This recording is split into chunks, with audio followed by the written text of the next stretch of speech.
Giving back is the most fulfilling part of this job. Yes. You know the most unfulfilling part of this job is seeing one of your students walk down the hall and say, hey, I need to borrow a thermometer, and you see them because it's the first time you've seen them all year because they're remote, and you don't recognize who they are. And then they get closer and closer, and they're like, hey, can I borrow a thermometer? And I'm like, what's your name? And they say their name, and I'm like, oh, I know you from email. It's so just, I don't know, disconnected. I don't want to be disconnected from you people. I miss you. I hope you're doing well. Let's talk about population ecology. Part A, Walker, go. This field of biology deals with the species populations and the populations of the environment. All right, let's define species. What is that? Like a group of animals. I don't know, kind of like, it's kind of like an overarching. You couldn't be any more vague and generalized, Walker. A species, we will define it as a group of organisms that are closely related and they can interbreed and have fertile offspring. So they're closely related, they can interbreed and have fertile offspring. Okay? So horse and a donkey can interbreed, can't have fertile offspring. So that's how we're going to define species. A population, Matthew, is what?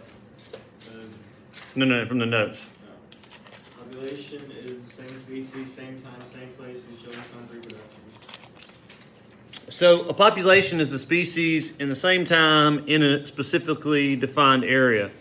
So we could say humans, we have a population in the world, we have a population in Tuscaloosa. So it just depends on how you're defining that. It's the same thing with, what were we talking about the other day? Bald eagles. We were talking about this in apes. Like bald eagles almost went extinct in the lower 48 due to DDT problem issues in the 60s and 70s. So you could have said the population in the lower 48 went extinct, but in reality, you know, the entire population, there were still many left in other parts of the world. So it just really depends on how you talk about or how you define your particular population. Part C, you can tell these notes are a little bit old. It says the human population will soon be over 7 billion. Well, the human population will soon be over 8 billion pretty soon. I haven't looked at the clicker since little ticker thing. You remember what I'm talking about? We looked at those population things in apes, and it tells you like every day like how many new people there are. And the last time I looked, it was about 7.85 billion. So I would suspect we're getting really, really close to going over 8 here anytime soon. What? Did COVID have like a major impact on that? I don't think that many people died. What was it? Has a couple million? Like the 6th most. What? COVID's like 6 on the U.S.'s like causes of death. Yeah. It's not that many. It's not below HIV/AIDS. Yeah. And if you look at the COVID death totals, I'm going to be honest, I'm not a conspiracy theory guy on COVID death totals, but they're saying it's inching close to 500,000. I wouldn't be surprised if it's significantly lower. A lot of people, you know, they're counting stuff like if you've got COVID, or they were counting this, like if you had COVID and had a car accident, they were counting as a COVID death, like and some weird stuff like that. And then there's this kind of like, for sure, like people had COVID and they died with COVID. And then there were some of the weird ones like that's no way you would call that a COVID death. And then there are these cases in the middle, like let's say you were morbidly obese, or you had a really bad case of diabetes, or you had some really bad heart issues, and maybe you wouldn't have lived another year or two, or maybe you had cancer, and then you tested positive with COVID, and then you wound up dying. So is that you died with COVID, you died of COVID, or it was just a comorbidity with some of the other issues that you wouldn't have died just with COVID if you didn't have those other problems? So there's a lot of leeway there. And the thing that really gets me and like I'm most suspicious of is the number of flu cases. Like, yeah, it's like super down. Like 100 or 200 or something like in the last month in the entire United States. And like, it seems ridiculously low. And I realize people are masking and they're separating and all this other stuff, but that just seems almost like impossibly low. I could be wrong though. So I'm sure we'll find out in years to come what the flu and COVID looks like. Maybe it's just because so many people were locked down under where normally a flu kind of travels back and forth between, in the cooler months is when it's prevalent. So maybe so many people were locked down in the southern hemisphere that they didn't transmit much flu to the northern hemisphere. And maybe that's why it's so low. And then next year, people get back to normal, everybody gets vaccinated for COVID, and then there could be a huge flu outbreak, so we'll see.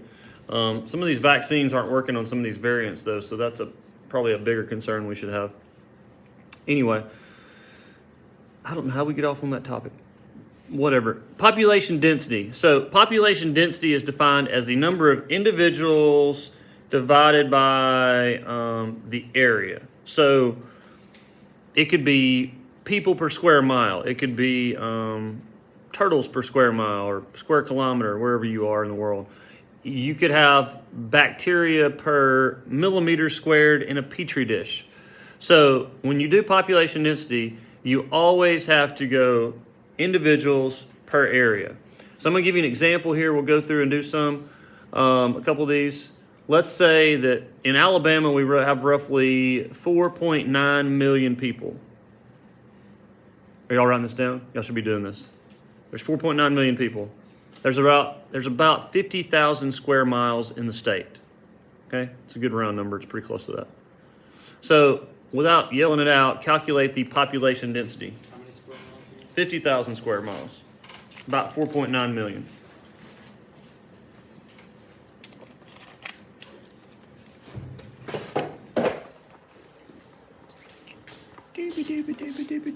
Now, this year on the AP exam in bio, so traditionally, probably the last 5 or 6 years, they had 6 to 7 math problems that you had to work out and had to grid in on like a grid in sheet, like you do your birthday and stuff on test.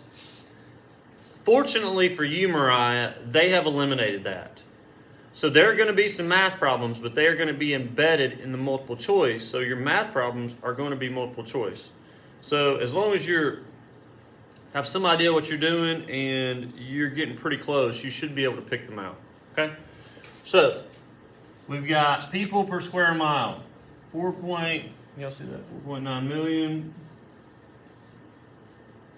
people. Okay? And we've got 50,000 square miles. Now, I always do it like this because in APES, we couldn't use our calculators for up till last year.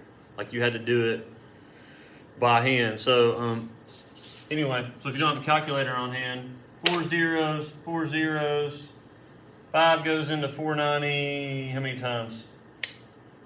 Is that, somebody do it? 98 times? Is that what it is? Okay. Yeah, because 500 would be, I just made this up. I mean, like I'm going off the cuff here. Yeah, it's got to be 98. Because if it was 5 million, it would be 100. That's right. Mason said 7. So 98 people per square mile. He said what? 7. 70? That's not much better. So, individuals per unit area, divided out, you get your population density. Okay? So, in this problem, God bless America. In this problem, we've got 300,000 bacteria. Got expo marker all over my arm. Death trap in the floor like from Home Alone. And they are 300,000 bacteria on a petri dish in a 0.5 millimeter square. That's millimeter squared area. And the answer for that would be what, Matt? 150,000 per millimeter. What calculators are y'all using? Like, you can use a calculator on the test and in class. Use the calculator. Sarah? 600,000. Thank you. You divide it by half. I mean, God bless America. If you divide it by 2, it'd be 150,000. Put your life together. So, 600,000. Enough zeros here. Bacteria per millimeter squared. Does that make sense? So, individuals divided by unit area gives you the population density. Good. All right, the next thing on here, dispersion. So dispersion, or y'all probably heard the term dispersed used a lot, means where individuals are located within a specific area, okay? Now, if you'll turn over to, hold on a second. Dispersion. Where are my dispersions? Oh, there we are. 1187. So in 1187, we have three different patterns of dispersion we're going to look at. Clumped, uniform, random. This is what they look like, okay? So, clumped, you can see they're clumped together like these sea stars. How would you classify the human population on Earth? As clumped, uniform, or random? We had some different answers this morning. I'd say clumped. With a little bit of, What'd you say? maybe a little bit of different ones, like cities are clumped, but then you have like people who live out and have farms and stuff. I think if you looked at it as a population as a whole, you'd probably say clump because of cities. And also you see like smaller communities of people. Well, yeah, I mean, if you looked at a suburb, you're going to say uniform, right? Because it's going to be pretty much evenly distributed on plots of land. And then if you've got like farm communities, it may look more random. So yeah, it would depend on which area you're looking at. But if you're looking at like I had this image in my head of a globe, and you had like, you ever see it at night with the lights lit up? And so it looks like just little clusters here and there. And so that's what I was thinking of, like that clumped area. Uniform, you can see these birds here. They're kind of separated evenly to spread out and avoid aggression and competition as much as they can. And then the random's just kind of scattered and dispersed based on, a lot of that's affected by the geology of the area, the soil, the rocks, and just how the wind blows that day. Maybe, these dandelions that are hanging out and growing there. So those are patterns of dispersion.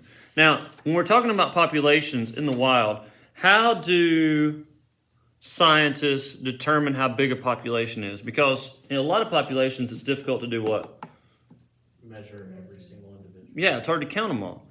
So there are different ways of estimating how big a population is. Now, there are some counting methods, I don't know, but really the only one I think you need to know is the mark-recapture method. So let me give you a scenario, and y'all figure this one out as we go through here, okay? So for those of you at home, here's the mark-recapture formula, and don't pay attention to the numbers on there because I'm going to use a different one. So, although you could use those for an example right there. So let's say that we go out into the courtyard in one of the flower beds and we dig for roly-polies. I actually used to do this in class when we had enough time to do this in class. And so let's pretend we go out there, we dig for roly-polies, and we find, let's say we find 20 roly-polies in the flower bed, okay? We paint each one of those roly-polies on the back with some pink fingernail polish, okay? So we mark 20 that we found when we went out that day, so we mark them all. Now, we go back a week later. We dig for roly-polies again. Now, the second time, you might be better at digging and identifying and finding roly-polies, but that shouldn't influence our population count, okay? And so the second go around, we find, let's say, 50 roly-polies, okay? Y'all with me? So we found 50 the second time. How many did we find the first time? 20. Of those 50, 10 have paint on their backs. Calculate how many roly-polies there are, the estimated population size in the flower bed. Go.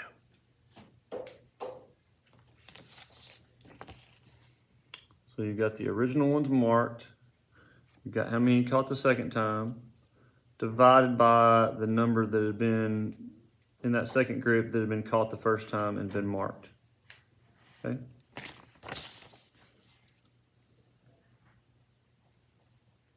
I have seen one of these on an AP exam before, so it does show up.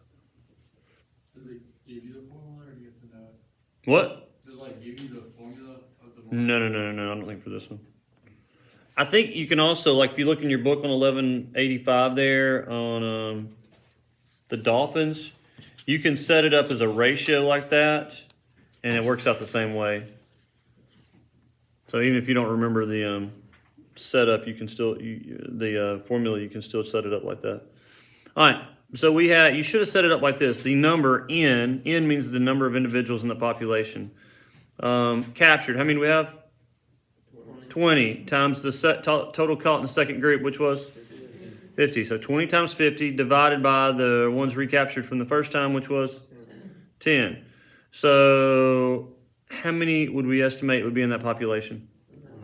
100. Good. All right. Very, very good. All right. Any questions on that? Make sure you can do that. You might want to practice that some more to make sure you're getting that sorted out. All right, let's get down to demographics, the study of population sizes and distributions. So we normally, like you guys are going to be testing here in a couple weeks from tomorrow, those of y'all in the 11th grade are going to be taking the ACT. And you're going to be taking that test, and you're going to have to fill out some demographics. What are some things they want you to know or want to know about you? Where you were born, like what race you are. Okay, race, what else? Ethnicity. They usually group those together. What your parents' like education is. Do they ask that? They do. Yep. How about they? What else? They don't give us that data. They give us data for race. They give us data for gender. And then the other one usually they give us is socioeconomic. So they tell us if people are free and reduced lunch. So usually if you're free and reduced lunch, that's lower income. So they compare that to middle and higher class, although they don't distinguish the two there. So those are some different demographic factors that we use to group people together. Now, what do we do with that data? Charts. We make charts and stuff, and then what do we do with that data? Compare it, and then what do we do with that? So we know who does better than others in general, as an average, and then what do we do? Try to equalize that number. How can you equalize that number? I don't know either. I've been doing this 18 years, and nobody's told me how to do that. Wait, is the ACT, They don't know. so the ACT scores compared by socioeconomic? Like, Well, they'll say like how free and reduced did compared to the other. okay. Yeah, if you look at ACT and SAT score, really like overall performance in school, you usually see a disparity between lower income and then medium and high income. Usually, from what I understand and the data I've seen, there's not a big distinction between middle and upper class in terms of scoring, intelligence, those things. When you talk about like lower socioeconomic, you run into issues of maybe where malnutrition or problems like that. Now, obviously, these are all averages, so it doesn't apply to everyone. And don't get me started on what all this means. Like I say, I've seen this data forever. I don't know what to do with it. Do they break it down like class? Like for you, your class, or? No, I don't get to see how my class does. That would be nice, but no, I don't. I've looked at it before to see if there's an impact, but not really. Wish they did. But that's kind of hard to judge too because I'm teaching AP classes all day, so I'm not going to be able to see like compare my classes to like someone who teaches regular, general, or advanced all day. I do think that we should have some type of evaluation to check for improvement. That goes back to like, how do you do merit-based pay for teachers because you've got different kids? And the only way I could see doing that is do you see some improvement each year? So you'd have to take like a beginning and end test kind of thing. You couldn't just take just the ACT. So anyway, all right, let's look at life tables. So like for you, like the stuff you teach wouldn't be on there like for science. Well, science, we focus on graph and data and reading charts and stuff. And so that's really what the science portion is, right? So, I mean, that's what we try. I mean, that's really, there's not a lot of content knowledge, you're right, on science. So the only part that's why we focus so much on data and analysis is to help you out with that part of it. So hopefully that helps out some. I think so. That's cool. I mean, a lot of that's natural. Some people just do better on those tests than others. But I know for science, that's one thing as a department we've tried to focus on is the science skills of graphing and analyzing data. All right, let's look at this life chart. Life charts, what does it tell us? Flip over to page 1187. life charts. I don't know which joker like did all this research, but kudos to them because this looks like it took a lot of time. It's my life's work. I've been observing squirrels forever. All right, life charts tell us how old the individuals are, how many there are in each age group, basically how long they're living, how quickly they die. They also do this for males and females. Probably the easiest distinction there between male and female is what? Come on, people. Let's analyze these charts. What do you notice the difference between male and female? The males are dying faster. Yeah, the males don't live that long compared to the females. Why is that? It's just like humans. They do stupid stuff. I don't know. I mean, I'm sure they're out foraging and getting food and probably a lot more likely to be preyed upon if I just had to guess. I'll have to look up more about building ground squirrels. Now, let's go over to the next page and talk about survivorship curves. So you people who had apes already know this. Y'all need the rest of y'all. Well, I would draw it out anyway just to make sure. Okay, the survivorship curves. There are 3 of them. Why they number them from right to left, I don't know. They didn't ask me. But 1, 2, 3. You have these different survivorship curves. Now, a couple things we need to go over first. We need to talk about R and K selected species. So some of y'all will be familiar with this. R selected species. These are organisms like roaches that have rapid growth. Are y'all writing all this down? It's not in your book. I mean, it's not in your book. It's not in your notes. Roaches, rapid growth. Okay. Not a lot of parental investment. They have lots of babies. Okay. And usually they don't live for very long. That's R selected species. K selected species, you can remember K like kangaroos. Okay. Kangaroos, they don't have many babies. They have a lot of parental investment. I've seen babies jumping in and out of kangaroos when they look like they were half as big as them. They had head and feet hanging out because they couldn't fit them in their pouch. Crazy babies. What else? A lot of parental investment. They live longer. They're bigger. Those are all characteristics of K-selected species. Now, let's go through these survivorship curves. Curve number 1, they've got a picture of a person, or you could think kangaroo, or you could think whale. These individuals, most of them grow up, they live a long time, and then they all die toward old age. Okay? So you don't have many babies.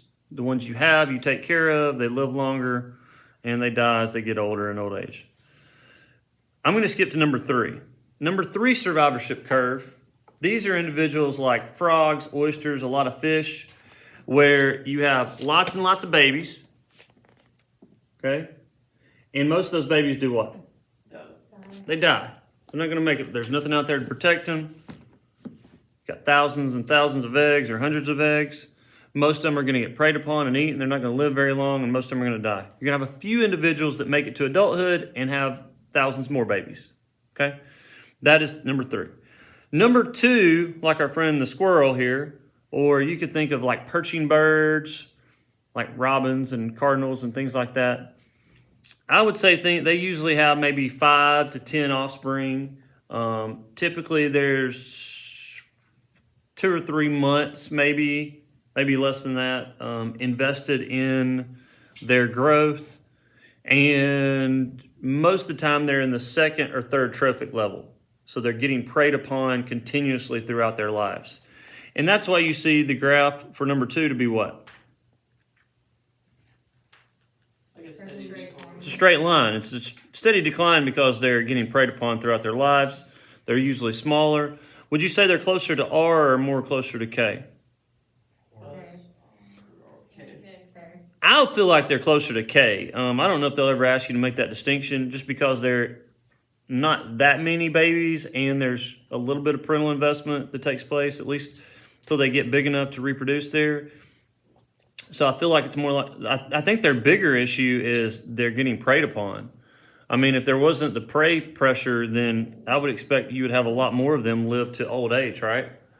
And so that's that one big factor that's kind of how many are surviving throughout their lifetime. So anyway, that's the survivorship curve.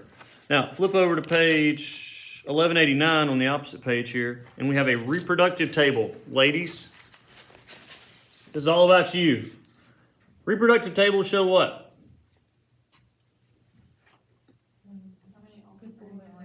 Yeah, how many babies you're having at each age. What do you know but notice about these Belgian ground squirrels? When is the money age for these moms? 4 to 6 years. Yeah, 4 to 5, right? Yeah, 4 to 6, 4 to 5, right in that age range. They've got at least 5 litter of offspring, 5 babies in their litter. And you notice there as they go past 6, it drops off pretty quickly in terms of how many babies they're having. So that is a reproductive table. So that could tell you a lot about a population and how it grows. A lot of people. So who in the government do you think would use these tables for animals? Well, who would use a reproductive table? Protection agencies. Do what? Protection agencies like the wildlife protection. Yeah, wildlife protection agencies, good. Especially people that are setting goals for harvesting animals, like the hunting rates and stuff, like how many can you kill, like slot limits for fish, like how big a fish can it be that you can kill. They would have to take those reproductive tables into consideration, okay? All right, let's get over to part 2. Now, part 2 at the beginning talks a lot about DNA and inheritance, and like I said from the beginning, ecology, you need to think of it in terms of how does the genetics change, no, hold on, evolution. How does the genetics change in response to the environment, okay? So that's what we're going to be leading into, and that's why it's talking about the DNA and how things are different and why they're different. Turn over to 1195. Let's talk about life histories. Life histories. Okay. Different organisms, this could be plants, animals, whatever, have different reproductive strategies for survival. So, some adopt this first strategy. Semal or simulparity. I don't know how to pronounce it. Close enough there. Okay? This reproductive strategy does what, Matthew?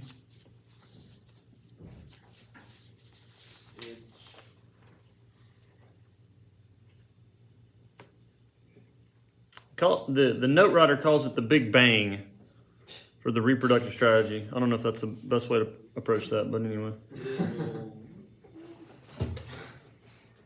Reading this makes it funny. You could, I guess, say going out with a bang. Yeah. Like, think of salmon. So, salmon, they're born in a stream. They grow up. They go out to sea for about 7 years. They come back home, and what do? They come back home, they find their way up, their skin starts falling off, and they start looking all weird, and then they finally make it back. They throw out their sperm and egg, and then they what? They die. It's over, right? So they make that whole journey back, everything back, just to lay eggs and die. You ever think if you were a salmon, maybe you would just stop maybe like closer to the mouth of the ocean and say, hey, I think I'm just going to lay a few eggs and go back out there and try it again. Maybe I'll live longer. I don't know that they have that level of consciousness. We debated this earlier. Like, the salmon know they're going to their death? Do they care? Is the driving force behind reproduction so great that it's just blocking out their brain? Is their brain so full of stuff trying to figure out how to navigate back to that place? Maybe that's all they've got going on. I mean, I think it's coded to the genes, like, to maintain survivability. Yeah, like coded in, like, you're going to do this. You don't get to choose. Like the same thing that gets, like, the babies to feed them, like, the mothers, like, milk or whatever, automatically knowing that. It's the Yeah. same thing that, Like, how do you code that? How do you code behaviors? That's such an odd concept for me to think about. Hey, remind me, I found that chimp video where the chimps have, like, way better memory than we do. Y'all remember that? I tell you about that? I found that video. It's fascinating. Anyway, we'll watch that later. Yeah, I wonder how that's coded into the DNA. That's crazy to think about. Like, how do you code a behavior? Maybe it's difference in slight, like very minimal difference in structure of the neurons in the brain, or just like the way they're arranged or something like that. Since I don't know the answer, I'm not going to argue with you, Walker. Perhaps that is the question. All right. Another example is the century plant. Now, funny side note, if any of y'all live over by Publix down that, what's that neighborhood, Waterford? You know what I'm talking about? Mm-hmm. You might? Okay. If you go to the back of Waterford on the right, across from the pond, one of the students in first period lives over there. A lady had a century plant, and this looks like a big, it looks like the one on this page almost. This is something else, I think. Looks like one of these jokers. Kind of looks like a giant aloe at the bottom. And then, they call it the century plant, but I think it usually takes maybe 20 or 30 years. Excuse me. Didn't you have one then? Yes, I'm getting to that. So, this lady had one, and it started shooting up and putting up its main stalk, and then it flowered, and then the plant dies. So it's like it's like the Seymour parody event where it's all or nothing. And we went over as it was starting to grow and shoot up, and it had a couple of smaller buds at the bottom base that had started to grow out. And so we dug those and carried them home and planted them. So in 20 or 30 years, if y'all keep up with me on social media, we should have some century plants that reproduce and whatnot. But anyway, why do you think a lot of desert plants exhibit Seymour parody? Well, Because conditions most of the time aren't favorable, so whenever it is, they take advantage of it. Good. So yeah, most of the time conditions are bad. and Whenever they can get a big rain, they're like, hey, did you just make a sound? Whenever there's a big rain, they're like, hey, we need to grow. We need to flower. We need to make some babies, and then we'll die. And so there's another plant like a tumbleweed that grows up, it flowers, and then it dies. It has these seeds on there, and it will break loose. The stalk will break loose, and the wind will carry it, and it tumbles along. It's like a tumbleweed.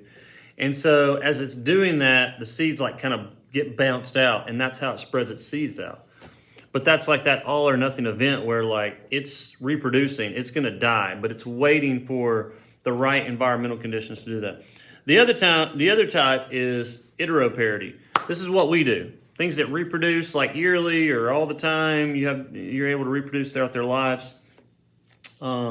Because we have, I guess, a more reliable source of food and nutrients available. Now, I will say this. Here's kind of a weird exception. Those chickens acting crazy. They're mad because we took all the eggs. There's some kind of ferret or weasel or something out in the Midwest that, and I read about it there's a science magazine in the back. I need to read back up on this. But they have what's called delayed implantation. So they can have sex, get fertilized, and then the females can delay that baby being implanted and growing.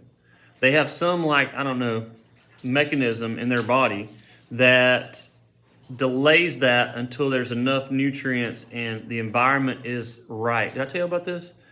In order for them to be able to reproduce successfully. So it's another reproductive strategy where they can wait a little while. So I thought it was pretty cool. Did you see what they did with that Blackfoot ferret a few days ago? The black-footed ferret, what'd they do? Yeah, they cloned. Oh, I did hear they cloned something and I saw something. I didn't know what it was. Yeah, It was endangered and they cloned it, right? Yeah, it was an embryo from the 80s, I think, and they injected it. So they froze it and they might have put it in something else. And So they'd been extinct or they'd been endangered? they've been endangered. Okay, but they had an embryo from back in the day. I think so. Who knows what the future will hold? The big problem with extinction, though, is lack of habitat. So Right. if we don't address that issue, all this cloning and technology we have won't do a whole lot of good. Anyway, all right, let's skip on to the next part. We're going to spend a couple minutes on graphing. And so if you look at your notes, it talks about population models. And we're going to discuss exponential growth here. So exponential growth is also known as what? What kind of curve? J-curve. Yeah, so we have time on the x-axis. We have population on the y-axis. So this is what most populations do. You have slow, steady, it starts to reproduce, and they reproduce, and they reproduce, and you start to see this kind of rapid growth take place. Exponential growth, or we call that the J-curve because it looks like a J, okay? Now, you cannot sustain exponential growth or the J-curve. Why? Because there's a limiting factor of the environment. What are the limiting factors? Food. Yeah, food usually, right? I mean, it could be space, it could be some other stuff, it could be water. But a lot of times it's food, it's resources, things that are needed by the either plant or animal or whatever it is, okay?